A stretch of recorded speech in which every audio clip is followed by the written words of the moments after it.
कुठला पण बिझनेस तुम्ही मला सांगा, मी तुम्हाला सांगू शकतो तो 10,000 कसा करायचा. कुठला पण जो मनात येईल तो कुठलाही सांगा. कारण प्रॉब्लेम काय होतो, तर उद्या तुम्हाला इलेक्ट्रॉनिक्सचं शॉप टाकायचं बरोबर, जिकडे तुम्हाला लॅपटॉप वगैरे विकायचे. तर आता ते तुम्हाला शोरूम घेण्यासाठी, लॅपटॉप वगैरे सगळ्या गोष्टी घेण्यासाठी जवळपास तुम्हाला 25-30 लाख रुपये लागणार. तो बिझनेस पण तुम्ही 10,000 सुरू करू शकता. तर हे समजा मला करायचं होतं, मी ठरवलेलं की मला करायची. मी काय केलेलं की बाबा हे जे शोरूम वाले जे दुकान चालतात, तुम्ही 8 ते 10 लोकांना विचारायची तयारी पाहिजे, तुमची रिजेक्शन घ्यायची तयारी पाहिजे. जाऊन डायरेक्ट विचारायचं मी तुम्हाला गिरायक आणलं की मला किती देणार सांगा. आणि मग मी समोर फिरायला लागणार, अरे तुला मी स्वस्तात घेऊन देतो, स्वस्तात घेऊन देतो, इकडून तिकडून.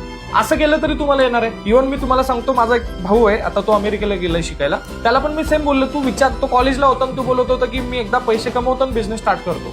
बोलत तसंही तुला करायचं तर आत्ताच सुरू कर. चहाच्या वेळेस आम्ही बोलत होतो. तो म्हटलं की मग मी काय करू. म्हटलं तुला जो दिसतोय तो बिझनेस सुरू कर, फक्त विकायला आधी शिक. मग त्यांनी काय केलं, तो होता पुण्याचा म्हणजे नारायणगाव आहे ना तिकडे. मग नारायणगावला मोठं मार्केट आहे टोमॅटोचं, कांद्याचं, बटाट्याचं वगैरे.